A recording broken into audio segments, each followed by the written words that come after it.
అర్జెంట్గా 25 లక్షలు కావాలరా. Thank you.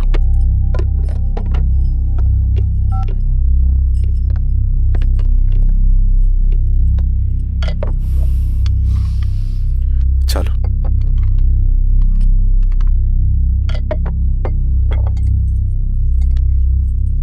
చాలు చలో అని చెప్పాను కదా, అర్థం కాదే? ఏవండి ఏవండి, ఏమైంది స్వప్న? నేను గమనిస్తూనే ఉన్నాను, మీరు ప్రశాంతంగా లేరు.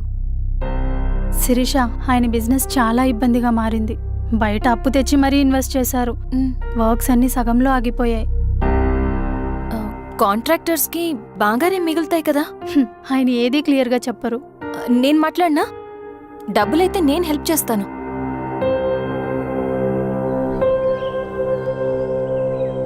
అన్నయ్య, చెప్పమ్మా. మీరు డబ్బు గురించి ఏదో ఇబ్బంది పడుతున్నారని అర్థమైంది. అవునమ్మా, ఈ ఏజెన్సీ కాంట్రాక్టర్ బతికే ఇంత ఏది సాఫీగా ఉండదు. అన్ని వైపుల నుంచి అడ్డంకులే. ప్రజల ప్రయోజనం కోసం బిల్డింగ్లు బ్రిడ్జ్లు కట్టాలి, అడ్డమైన వాళ్ళకి లంచం ఇచ్చుకోవాలి. ఇప్పుడు ఈ నక్సల్స్ ఒకళ్ళు తయారయ్యారు. నా బ్రతుక్కి పని పూర్తయ్యేదాకా ఫండ్స్ లిస్ట్ చేయరు, వీళ్ళేమో పంచాయనివ్వరు. ఏం చేయాలో అర్థం కావట్లేదు. నక్సల్సా? నక్సల్స్కి ఏంటి సంబంధం? అదే కదా సమస్య. బయట ప్రజల కోసం మేము ఉన్నామంటారు, లోపల ఎక్స్ట్రాషన్కి అలవాటు పడ్డారు. ఎవరు కరెక్ట్గా లేరమ్మా. ఎక్కడి వాళ్ళన్నయ్య? పినపాకం మండలం నక్సల్స్ 25 లక్షలు అడిగారు.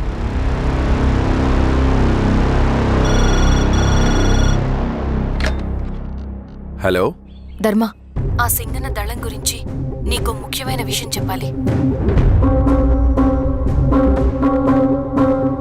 సరే, ఓకే, బాయ్.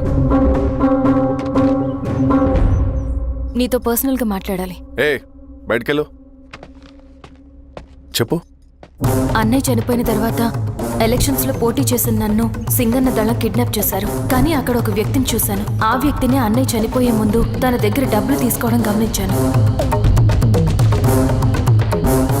ఆ క్షణమే సింగన్న దళంపై నాకు అనుమానం వచ్చింది. I'll take care.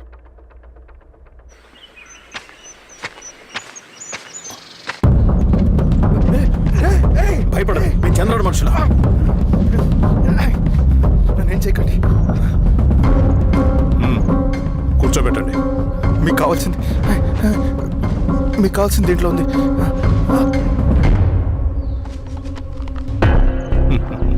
కాంట్రాక్టర్ డబ్బులు కదా, కొత్తగా ఉన్నాయి.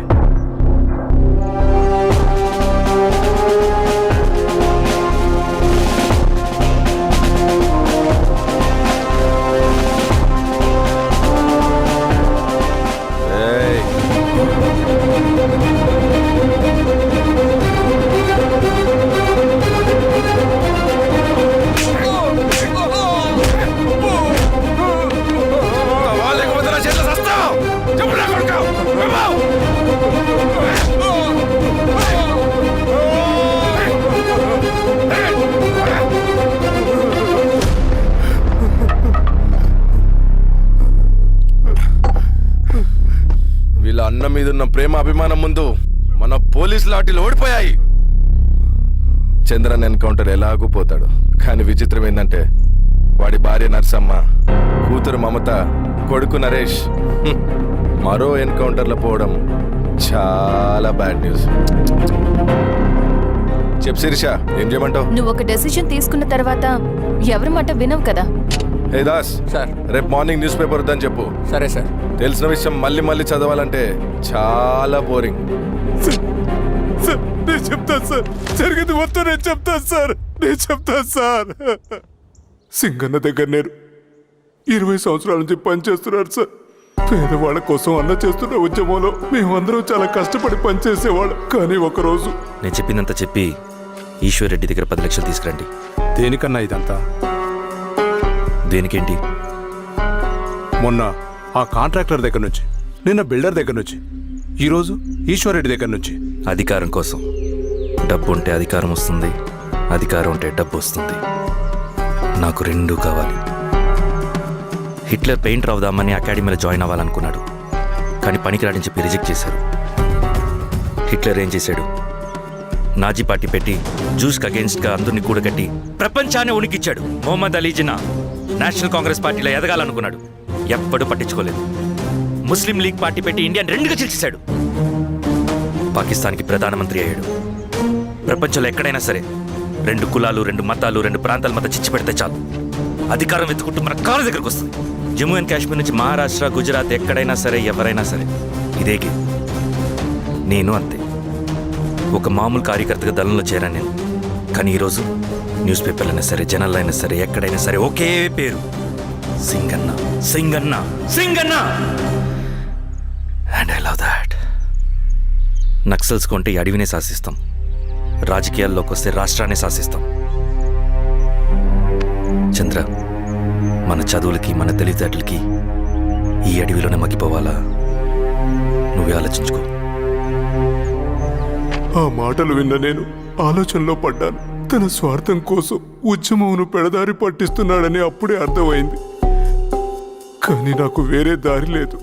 సింగన్న ఆదేశం ప్రకారం మేము వెంటనే వెళ్ళి ఈశ్వర్ రెడ్డిని కలిశాం. సింగన్న పార్టీ ఫండ్ కోసం 10 లక్షలు ఇమ్మన్నారు. ఆ డబ్బులు ఇస్తే రైతు కూలీ సమస్య ఉండదని చెప్పమన్నారు. అంత డబ్బా నేనెందుకు ఇవ్వాలి? నువ్వు గెలుస్తావనే భ్రమలో ఉన్నావు. ప్రజలంతా అమాయకులు కాదు రెడ్డి. ఈ ఊళ్ళో ఏం జరుగుతుందో నువ్వు మాకు చెప్పక్కర్లేదు. మీకు పార్టీ ఫండ్ ఇస్తే మాత్రం నేను గెలుస్తానని గ్యారంటీ ఏంటి? తప్పకుండా గెలుస్తావు. ఆలోచించుకో, తెలివైన వాడివి.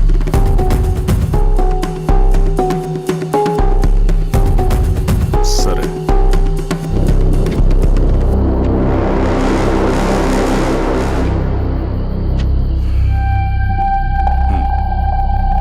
కానీ నాదో కండిషన్. నేను సింగన్ని పర్సనల్గా కలవాలి. చూస్తా, కానీ ఒక విషయం, ఈ మ్యాటర్ బయటికి రాకూడదు. జాగ్రత్త. సింగన్న స్ట్రాటజీ ప్రకారం మాకు ఈశ్వర్ రెడ్డి దగ్గర నుంచి డబ్బులు వచ్చాయి. అప్పుడు నరసింహుల్ని పిలిపించి, నువ్వు ఎలక్షన్ నుంచి విత్డ్రా అవ్వాలి నరసింహులు. విత్డ్రానా? 30 సంవత్సరాల తర్వాత వచ్చిన అవకాశం అన్నా ఇది. గెలిచే ఎన్నికల్లోంచి తప్పుకోమంటారేంటి? ఎందుకన్నా? నిన్ను ఈ ఎలక్షన్లో నిలబెట్టింది కమిటీయే, విత్డ్రా చేయమనేది కమిటీయే. సెంట్రల్ కమిటీ ఏం డిసైడ్ చేసినా అది మనం ఫాలో అవ్వాలి. మనకి వేరే ఆప్షన్ లేదు.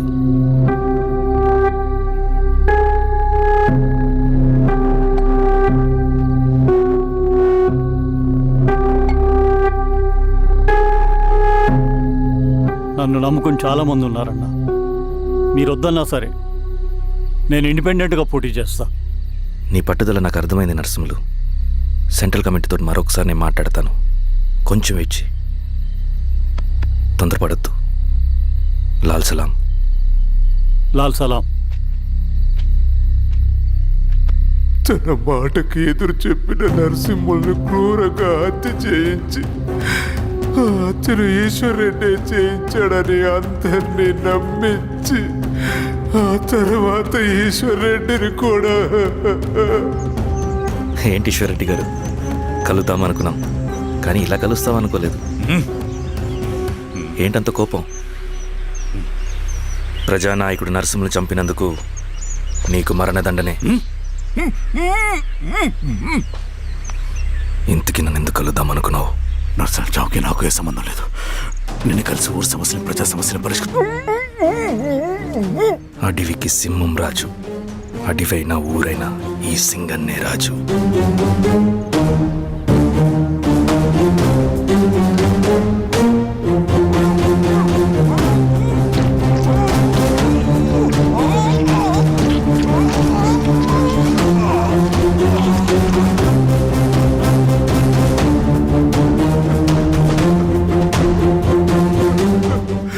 తప్పు చేశావు సార్. మొత్తం సింగన్నే చేశాడు. ఇంకా చెప్పాల్సింది ఏదైనా ఉందా? శిరీష ఆ రోజే చెప్పిందన్నా. ఇన్నాళ్ళ పోరాటంలో ఏం జరిగిందన్నా? ఏమీ లేదు. శిరీష వల్ల వాళ్ళ ఊర్లో రైతులకు భూములు వచ్చాయన్న. నీ వల్ల చాగి అన్యాయంగా గొంతు కోసుకున్నాడన్నా.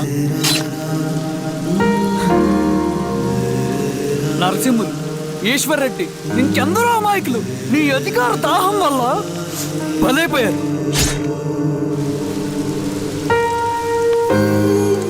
వీరస్వామి, పల్లెనప్పన్, ఇంకెంతో మంది పోలీసులు నీ కుట్రలో కాలిపోయారన్నా. ఏంటన్నా,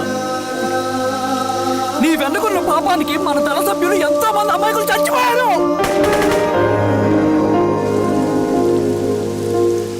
ఆ జనాలు అమాయకులన్నా.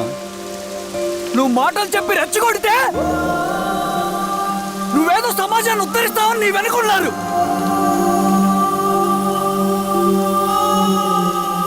వాళ్ళకి కావాల్సింది కరప్షన్ లేని సమాజం. అది ఊరైనా అడివైనా.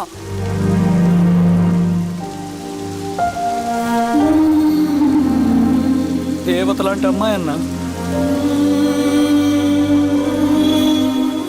బతికినంతకాలం అందరి జీవితాన్ని బాగు చేసిందన్నా.